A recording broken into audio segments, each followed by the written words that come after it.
नमस्कार। प्रादेशिक समाचार के साथ मैं तादू याजो। प्रधानमंत्री नरेंद्र मोदी ने आज सूरत में सड़क, ऊर्जा तथा औद्योगिक क्षेत्र से संबंधित 18,800 करोड़ रुपए से अधिक की विभिन्न विकास परियोजनाओं का शुभारंभ किया।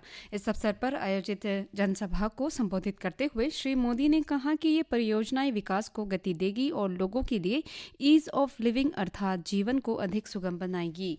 प्रधानमंत्री ने प्रसन्नता व्यक्त की है कि विश्व पर्यावरण दिवस के अवसर पर वे देश से सबसे स्वच्छ शहरों में से एक सूरत में उपस्थित हुए हैं।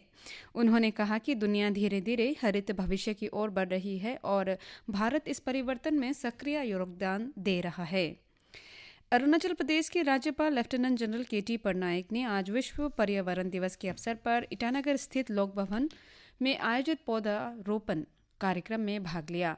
पर्यावरण संरक्षण और सतत जीवन शैली के प्रति अपनी प्रतिबद्धता व्यक्त करते हुए राज्यपाल ने लोक भवन परिसर में महानीम का पौधा लगाया।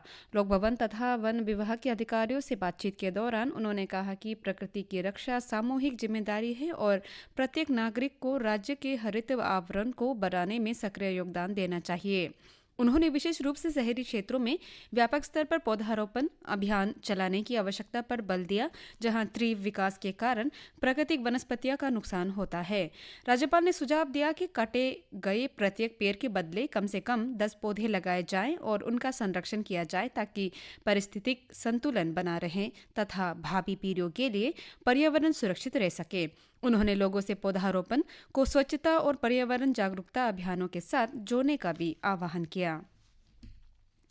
विश्व पर्यावरण दिवस 2026 के अवसर पर आज पापुम-पारे जिले के विभिन्न प्रशासनिक क्षेत्रों में विशेष ग्राम सभाओं का आयोजन किया गया। ये आयोजन जिला पंचायत विकास अधिकारी यूपिया के कार्यालय द्वारा जारी निर्देशों के अनुरूप किया गया। मेंग्यो, बंदरदेवा, बातगंगा, दोईमुख, पारांग, तोरू और लेपोरियांग में ग्राम सभाएं आयोजित की गई, जिनमें पंचायत प्रतिनिधियों, ग्राम बूढ़ा, युवाओं, महिला समूह तथा नागरिकों ने सक्रिय भागीदारी की। ये पहल ग्राम स्तर के पंचायत कर्मियों के सहयोग से पर्यावरण जागरूकता बढ़ाने और संरक्षण गतिविधियों में सामुदायिक सहभागिता को प्रोत्साहित करने के उद्देश्य से की गई।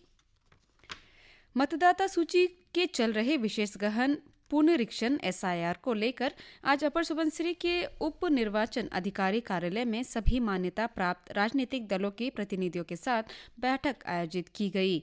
बैठक के दौरान उप निर्वाचन अधिकारी ने SIR प्रक्रिया पर विस्तृत प्रस्तुति देते हुए कार्यक्रम के अंतर्गत निर्धारित विभिन्न गतिविधियों की समय सीमा की जानकारी भी दी।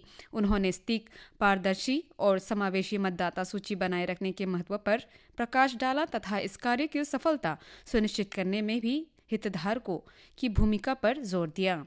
उन्होंने सभी राजनीतिक दलों के प्रतिनिधियों से निर्वाचन पंजीकरण अधिकारियों ERO और सहायक निर्वाचन पंजीकरण अधिकारियों AERO को पूर्ण सहयोग देने का आग्रह किया। बैठक में विभिन्न मंडलों के भारतीय जनता पार्टी के प्रतिनिधि, भारतीय राष्ट्रीय कांग्रेस के सदस्य, ERO एवं AERO उपस्थित रहे। लोअर सुबनसिरी उपायुक्त ओली परमे ने आज विश्व पर्यावरण दिवस के अवसर पर जिले भर में चलाए गए व्यापक पर्यावरणीय अभियान की सराहना की, जिसके तहत 5 अलग अलग वन क्षेत्रों में 5,000 से अधिक पौधे लगाए गए। इस वर्ष का आयोजन प्रकृति से प्रेरित जलवायु एवं हमारे भविष्य के लिए विषय पर आधारित रहा। कार्यक्रम का नेतृत्व पर्यावरण, वन एवं जलवायु परिवर्तन विभाग हापोली वन क्षेत्र 0 द्वारा किया गया। ये अभियान प्रभागीय वन अधिकारी तिलिंग तकर के नेतृत्व में पशुपालन, पशु चिकित्सा एवं डेयरी विकास विभाग लोअर सुबनसिरी के सहयोग से संचालित किया गया। सामुदायिक स्तर पर जीरो वेस्ट रणनीतियों के माध्यम से जीरो वैली की विशिष्ट पारिस्थितिकी तंत्र की रक्षा करने के उद्देश्य से जीरो निवासियों द्वारा आज बड़ी संख्या में सॉलिड वेस्ट मैनेजमेंट को समर्पित एक महत्वपूर्ण ग्राम सभा में भाग लिया गया।